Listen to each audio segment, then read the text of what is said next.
সরকারকে আমরা জানাতে চাই যে আজকে আমরা রাজপথে একত্রিত হয়েছি কি দাবিগুলো আদায়ের জন্যে, বিশেষ করে জুলাই সনদের স্বীকৃতি সহ এই বাংলাদেশকে সুন্দর একটা দেশ তৈরি করার লক্ষ্যে যে জুলাই সনদ তৈরি হয়েছে, এই সনদের আইনি ভিত্তি জাতীয় নির্বাচনের আগেই এটা আমরা চাই এবং দিতে হবে। সমস্ত রাজনৈতিক দলগুলো এই আইনি ভিত্তির ব্যাপারে, গণভোটের ব্যাপারে তারা একমত পোষণ করেছে। কিন্তু আজকে বাংলাদেশের ভিতরে উল্লেখযোগ্য যারা কয়েকবার দেশ পরিচালনা করেছে তার ভিতরে একটা দল হলো বিএনপি।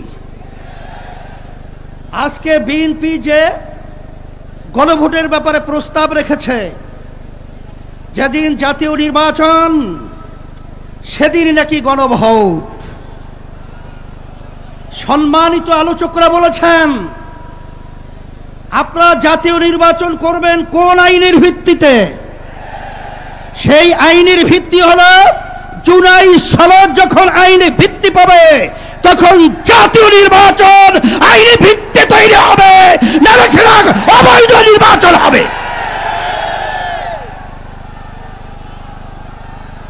আজকে আমরা দেখেছি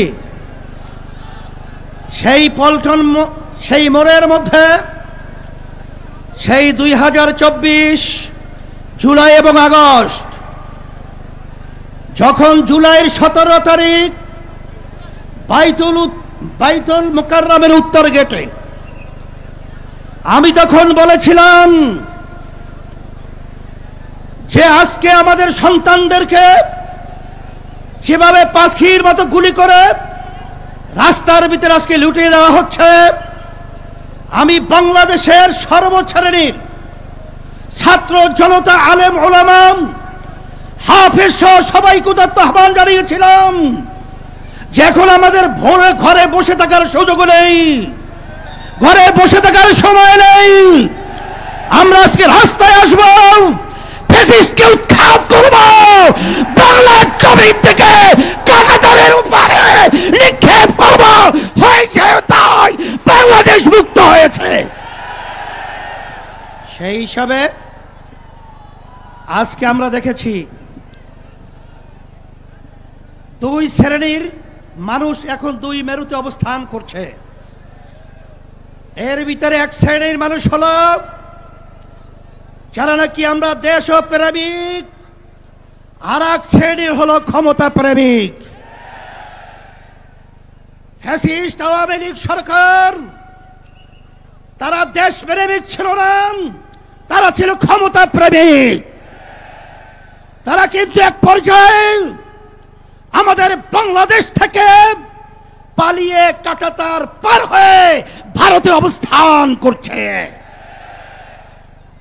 নব্য যারা ফ্যাসিস্ট হওয়ার চিন্তা করছেন, যারা গণভোট নিয়ে নির্বাচনের আগে দেওয়ার ব্যাপারে তালবাহানা করছেন, আমি তাদেরকে উদ্দেশ্য করে বলতে চাই আজকে বাংলাদেশের ছাত্র জনতা, সর্বশ্রেণীর মানুষ আজকে জুলাই ভিত্তিক আইনি সর্বপ্রথম চায়, তারপর জাতীয় নির্বাচন চায়।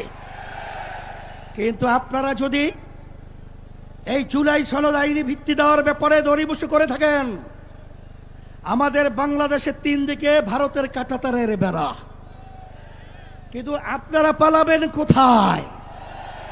আপনাদের জন্য অপেক্ষা করছেন সেই দক্ষিণে বঙ্গোপসাগর। এছাড়া কিন্তু আপনাদের পালাবার কোথাও জায়গা নেই। সেই হিসাবে সকলকে আহ্বান জানাবো, ভালো করে বুঝে নেন, জেনে নেন। অন্তর্বর্তীকালীন সরকারকে আমি অনুরোধ করছি, আমরা অনুরোধ করছি যে আপনারা যখন আমেরিকায় গেছিলেন তখন 3টা উল্লেখযোগ্য দলকে সাথে নিয়ে গেছিলেন, জামাত ইসলামী বাংলাদেশ, বিএনপি, এনসিপি, কথা ঠিক কিনা? তা আপনারা জাতীয় নির্বাচনের আগে গণভোট দিতে আপনারা কোন প্রক্রিয়া, কোন হিসাব লাগবে, অঙ্ক শিখাতে হবে। আজকে এনসিপিও চায় যে গণভোট আগে হবে, তারপর জাতীয় নির্বাচন হবে। জামাত ইসলামও চায় আগে গণভোট হবে, তারপর জাতীয় নির্বাচন হবে। শুধু একটা দল বিএনপি, তারা ভোট চায় কখন? জাতীয় নির্বাচনের দিন। বাংলাদেশের মানুষ বুঝে গেছে আপনাদের উদ্দেশ্য ভালো না। যদি আপনাদের উদ্দেশ্য ভালোই হয়ে থাকে, যেখানে আইনি ভিত্তির ব্যাপারে একমত আপনারা পোষণ করেছেন, সেখানে গণভোটে এত গড়িমসি কেন? এটা জাতির কাছে পরিষ্কার হয়ে গেছে। আমরা অন্তর্বর্তী সরকারকে বলবো, আমরা শান্তিপ্রিয়। বারবার রাস্তায় রোদ্রে আমাদেরকে পোড়াচ্ছেন, আপনারা পুড়িয়েছেন, আর কত রাস্তায় নামতে হবে? এরপরে পরামর্শ ভিত্তিক আমরা বাংলাদেশের সর্বস্তরের মানুষদের নিয়ে এমন কর্মসূচি ঘোষণা করব, আপনি গণভোট জাতীয় নির্বাচনের আগে দিতে বাধ্য হবেন, বাস্তব দাবি মানতে বাধ্য হবেন ইনশাআল্লাহ। সেই দিক থেকে আমাদেরকে ও পথে আপনারা হাঁটাবেন না, আমরা ও পথে হাঁটতে চাই না। আজকে জাতীয় সমাবেশের মাধ্যমে আপনাদেরকে আমরা বারবার অনুরোধ করছি, এরপরে যদি আপনাদের শুভবুদ্ধি উদয় না হয়, তাহলে কিন্তু পরবর্তীতে আমরা কঠিন কর্মসূচি দিতে বাধ্য হব ইনশাআল্লাহ।